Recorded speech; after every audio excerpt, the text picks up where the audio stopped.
And welcome back to my channel, and welcome if you are new here. I'm Andrea.M. and this is Disasters Down Under. In the lead up to the summer of 1982-83, most of Victoria experienced a severe drought, which began as early as 1979. Rainfall during the winter and spring of 1982 was low, while summer rainfall for Victoria was down 75% on previous years. The persistent low rainfall meant less moisture in the soil, while dams and creeks in many places were almost dry. Melbourne and most regional towns were on very severe water restrictions. Farmers were also carting in water from elsewhere, and the moisture in the air, known as relative humidity or RH, was also extremely low, which combined with high temperatures and low fuel moistures in the forests created extreme fire hazard conditions. Bushfires in forests require fuel such as dry leaves, bark, twigs and other vegetation to burn. Fuels were dry, and forest vegetation in the valleys and gullies, usually moist in most summers, was also extremely dry. The farm paddocks were dry and bare and with very little grass. The hot, dry and windy weather toward the end of 1982 gave firefighters an ominous foreboding of what may lay ahead. The Country Fire Authority and the Forest Commission of Victoria introduced the summer fire restriction 6 to 8 weeks earlier than normal, when the prohibited period was introduced on the 23rd of October 1982 in some western areas and extended across the entire state by the 13th of November. The earliest total fire ban day ever declared up to that point occurred on the 24th of November 1982. Another 21 total fire ban days would be declared over the 1982-83 fire season. But before we delve into the Ash Wednesday bushfires of 1983, if you enjoy disaster videos, real crime, missing persons cases, strange occurrences, and a little of the paranormal thrown in for good measure with a distinctly Australian flavour, then you've come to the right channel for you, because that's mainly all that I do here. So if all of this sounds like it's right up your street, please do me the favour of repeatedly squirting the like button with the fire hose, set fire to the subscribe button and ring the bell so you don't miss a minute of the action, and share with friends and drop me a comment or two on today's video and let me know your thoughts. It is truly subscribers like you who allow creators like myself to continue to thrive here on YouTube and continue to bring you guys content just like this. With that being said, let's begin. Ash Wednesday, the 16th of February 1983, experienced over 100 fires which swept across Victoria and South Australia, killing in total 75 people and causing widespread damage.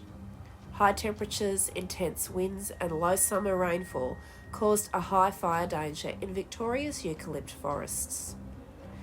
A total of 47 people died and 2,080 homes were destroyed in Victoria alone.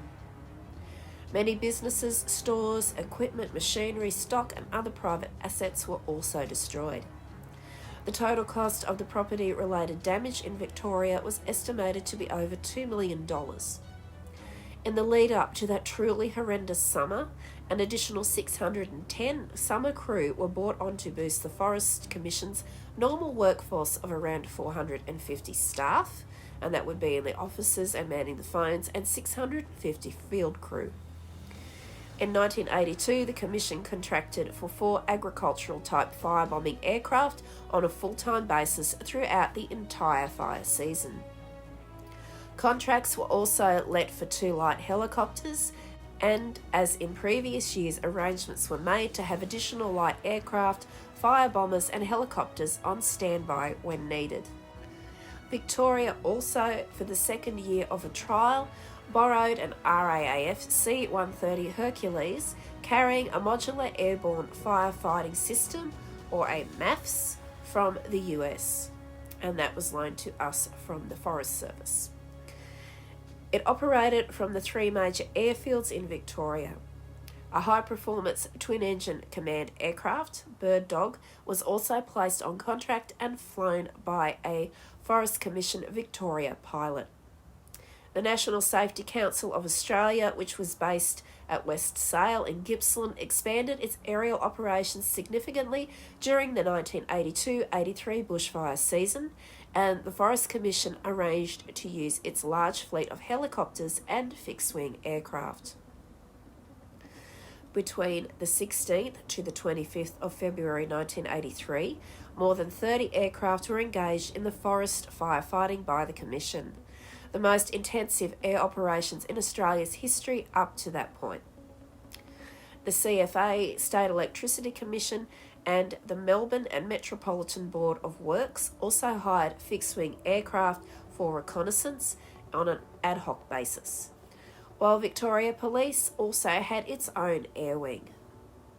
Even with all of this meticulous planning, no one was totally prepared for what was about to erupt in Victoria and South Australia on Ash Wednesday. While the 1982-83 bushfire season is mostly remembered for the fires that did occur on Ash Wednesday, on the 16th of February, significant bushfires occurred right across Victoria as early as August 1982, right up until April 1983. The first big bushfire occurred in August 1982 in the Little Desert. This was followed by major fires in November at Nowa, Marindal, Hayfield, Seaton, Mount Elizabeth, Bright, Mildura and Mount Disappointment. Bushfires continued unabated into January 1983, and this was one of the hottest and driest on record at this particular time.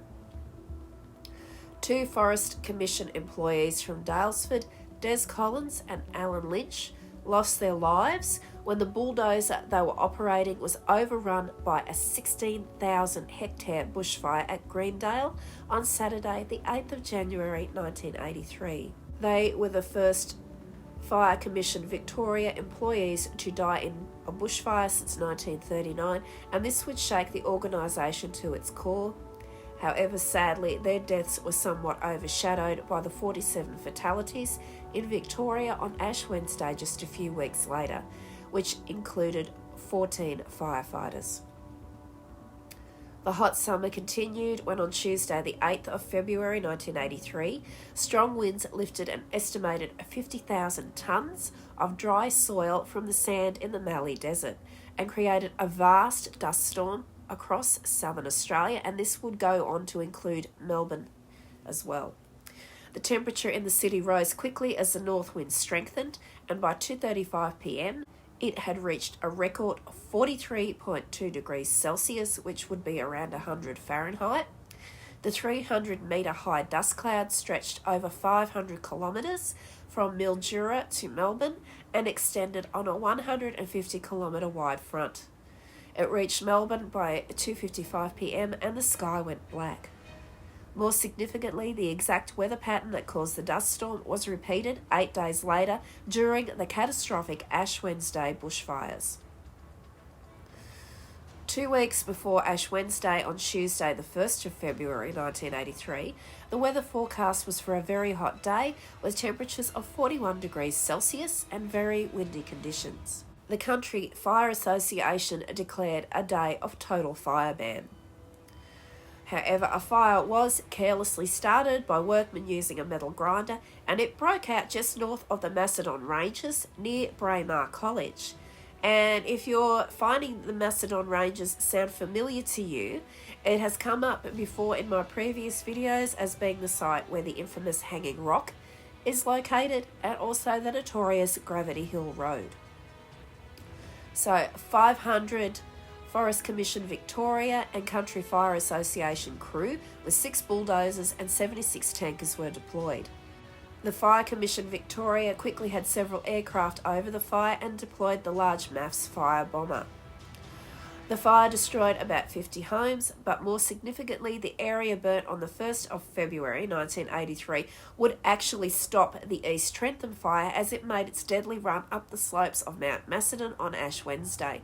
So the fire that came before that did actually help to stop some spread of the fire on Ash Wednesday.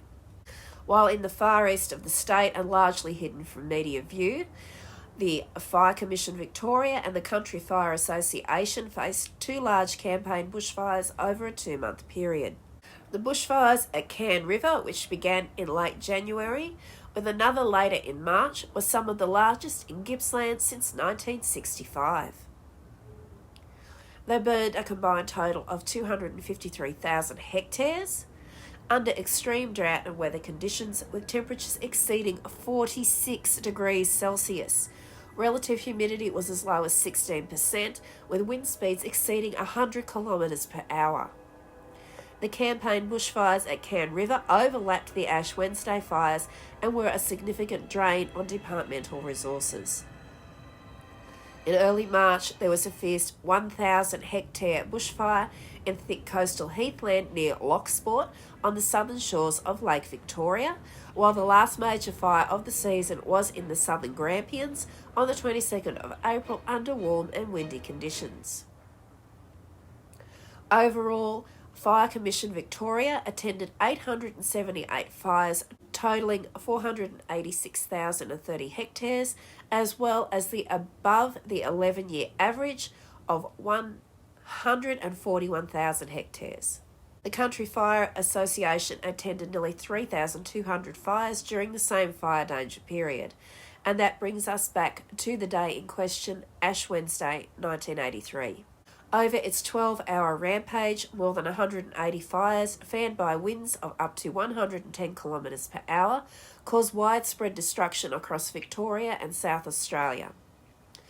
In Victoria, 47 people died, while in South Australia there were a further 28 deaths. Many fatalities occurred because firestorm conditions caused by a sudden and violent wind change in the evening which rapidly switched the direction and the size of the fire front.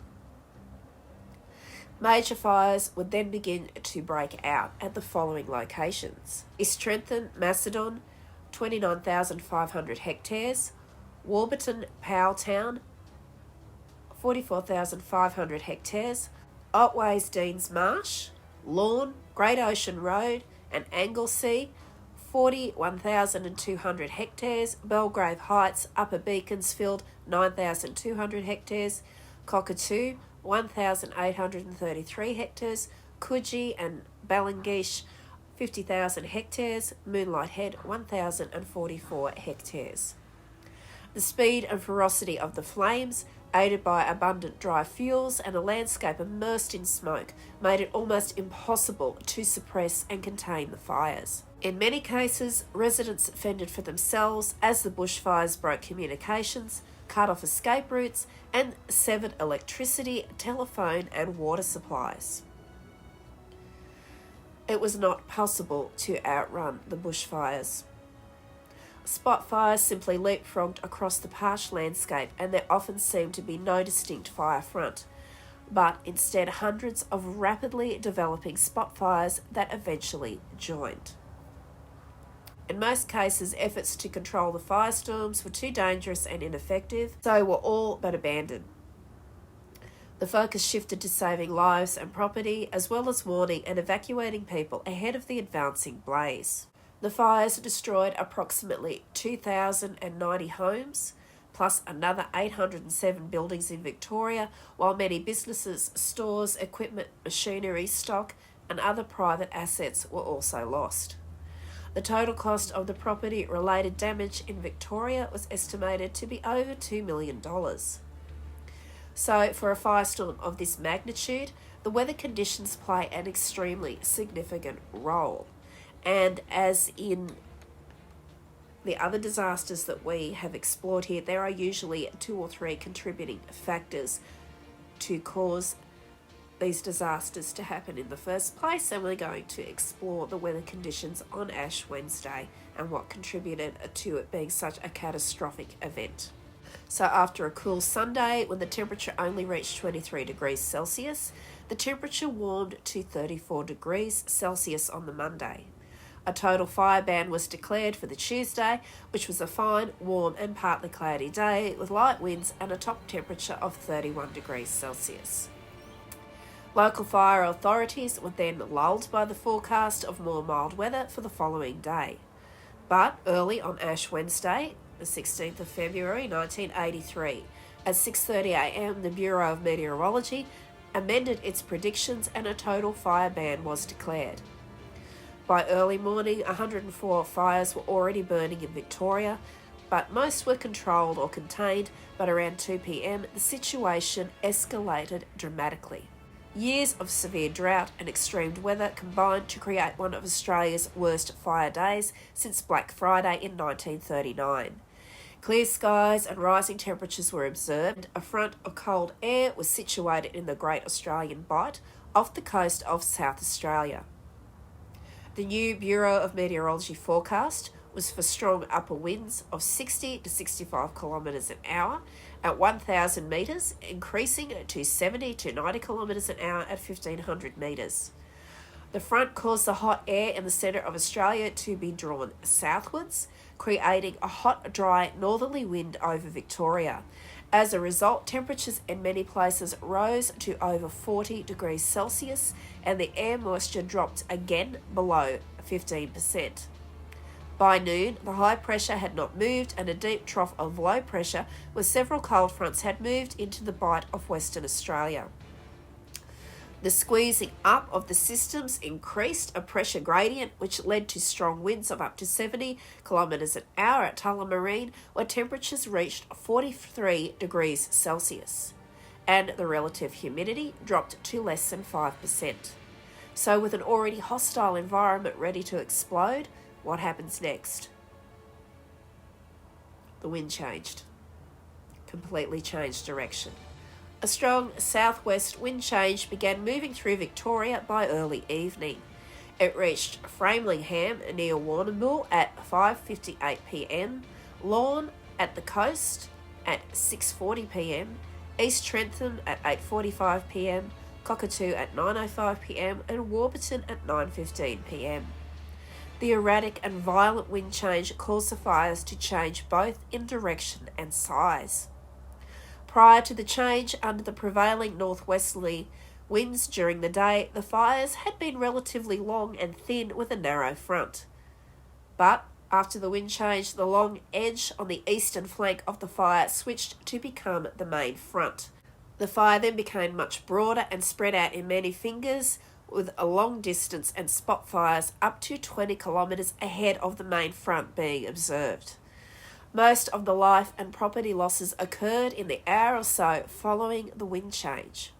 At Lorne, windstorms with gusts of more than 100 kilometres per hour, several houses lost roof, trees were smashed and some outbuildings disintegrated, while roofing and iron and burning mattresses were seen flying through the air.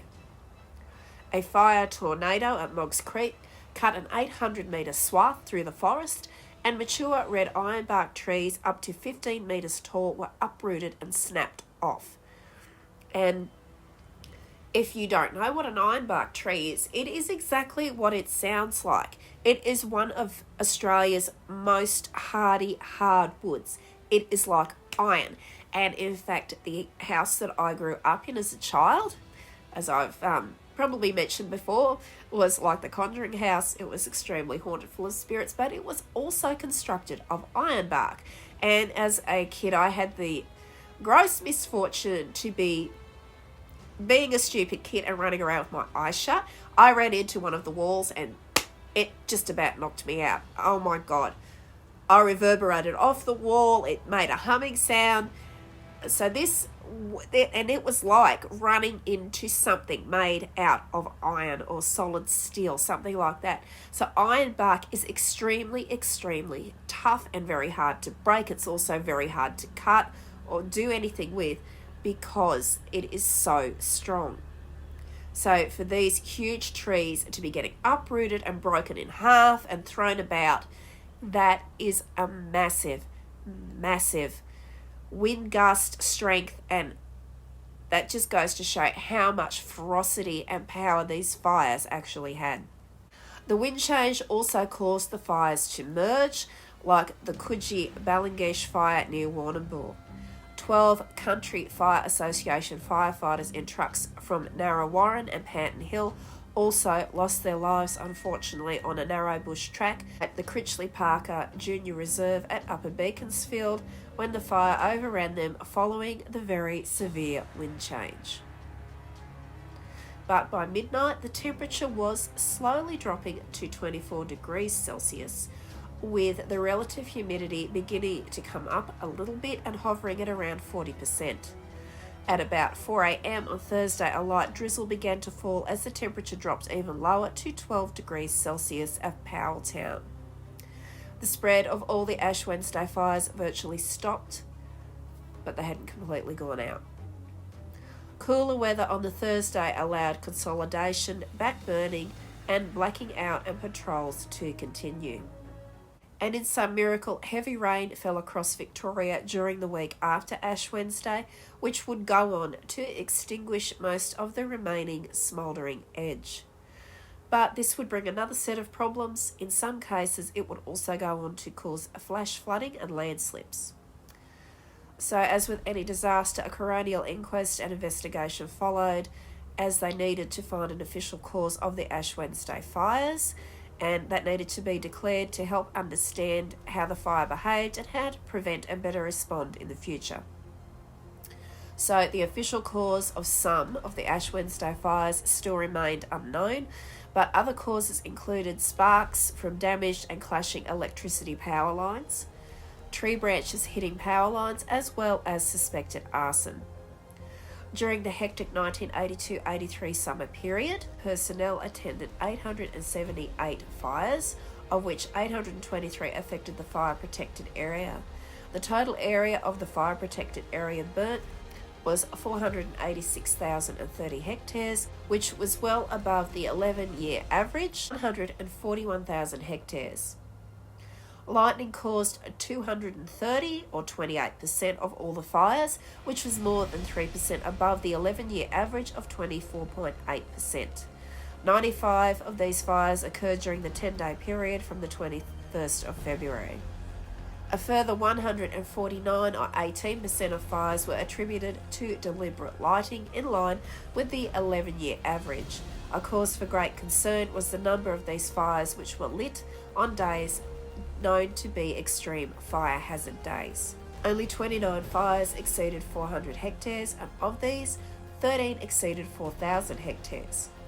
The two largest fires occurred in the Cairn River Forest District and burnt 127 200,000 hectares and 126,100 hectares respectively. Of all fires, 91% burnt less than 40 hectares and 79% did not exceed 4 hectares. In total, Fire Commission Victoria spent $16.2 million on firefighting during the hectic 1982-83 season, which included, of course, Ash Wednesday. The fires also damaged valuable timber in the state forests as well as public and private plantations, with losses of around $50 million. The fires burned the vegetation that protects the soil, and soil erosion damaged streams and water catchments. Park and forest facilities and offices were also damaged or destroyed. More than 16,000 firefighters attended the Ash Wednesday fires. They included those from the Fire Commission Victoria, the National Park Service. These agencies later merged in mid-1983 to become the Department of Conservation, Forests and Lands, the forerunner to the Department of Energy, Environment and Climate Action, and Fire Management Victoria. Firefighters also came from Melbourne and the Metropolitan Board of Works, the State Electricity Commission, the Country Roads Board, Postmaster General, Interstate Forest Services, private forestry companies, sawmillers and logging contractors, individual forest workers, adjoining landowners and local government authorities. They worked alongside thousands of CFA volunteers and staff. There were well over 400 vehicles, fire trucks, water tankers and bulldozers. 11 helicopters and 14 fixed-wing aircraft were used. 1,000 Victoria Police and 500 Australian Defence Force personnel from the Navy, Army and Air Force also assisted. The Victorian State Emergency Service, Australian Red Cross, Salvation Army, St John Ambulance Brigade and many other volunteer organisations and countless individuals greatly assisted by supporting the welfare of the firefighters, particularly after the 16th of February Ash Wednesday emergency. There was shock, heartache, anger, blame and bewilderment. This was followed by months of clean-up and relief works with years of recovery and rebuilding of lives, homes and communities. The fires also reached South Australia, burning 208,000 hectares in the Adelaide Hills and farming country in the state's southeast. In addition, they destroyed 21,000 hectares of pine plantations. The fires in South Australia killed 28 people and destroyed 383 homes. The estimated cost of damage was more than $200 million. After the Ash Wednesday bushfires, a procedural review by Police Commissioner Mick Miller was held on bushfire disaster preparedness and response in Victoria. The state coroner also separately investigated the deaths at Greendale and on Ash Wednesday. The new state premier, John Cain, decided against a royal commission. And that brings us to the end of the Ash Wednesday fires of 1983. But I'm sure you guys also may remember in 2019, Australia was almost destroyed by the countrywide fires burning out of control, and the conditions that year were eerily similar to that of Ash Wednesday in Victoria. Where I live in New South Wales, we narrowly missed being overrun by fire. It was really frightening. The fire was only like 1 kilometre or 2 from my home, and I was actually being trained at the job that I was going for then at that time, which I no longer do anymore, because that was a disaster in itself. But I was being trained for my then job at the time, and all day everybody's phones were going off, and we had emergency evacuation orders coming across all day from the fire authorities for every different locale in my area. And I was trying to leave work to go home that night, but the smoke was so thick it was hard to see. I got almost all the way home, and the turn off for my street came up, and the police actually had it blocked off.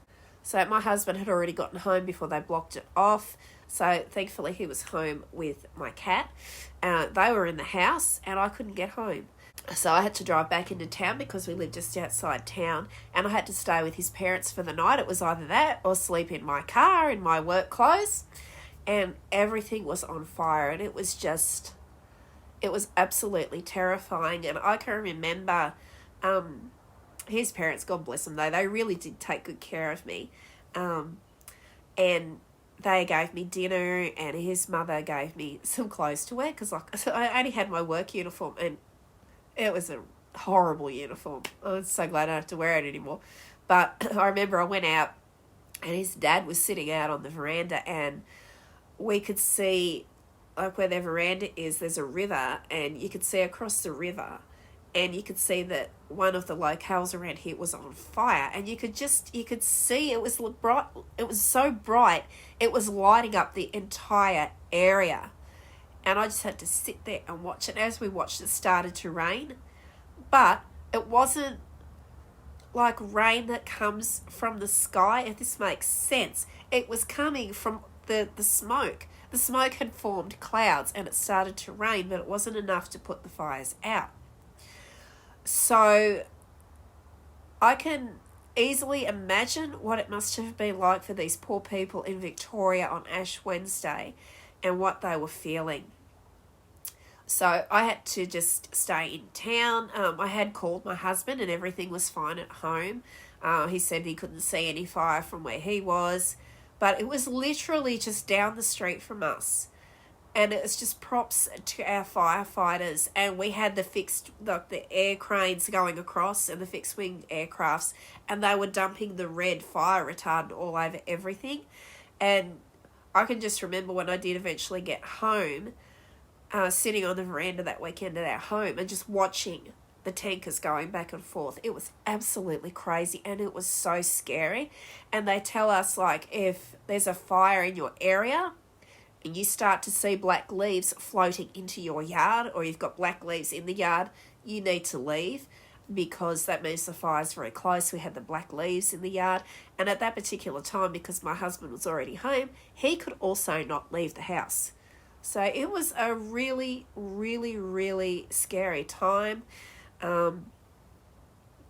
But, you know, the next morning, after I'd spent the night with the in-laws, and it was a very sleepless night, as I said. I got to go home. It was all fine.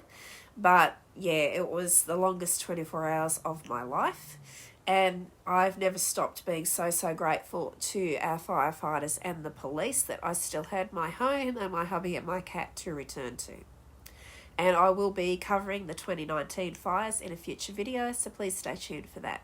I'd also like to thank you all again so much for watching. Stay tuned for more disasters down under, more real crime down under, more missing down under, and another episode of the Oz Files.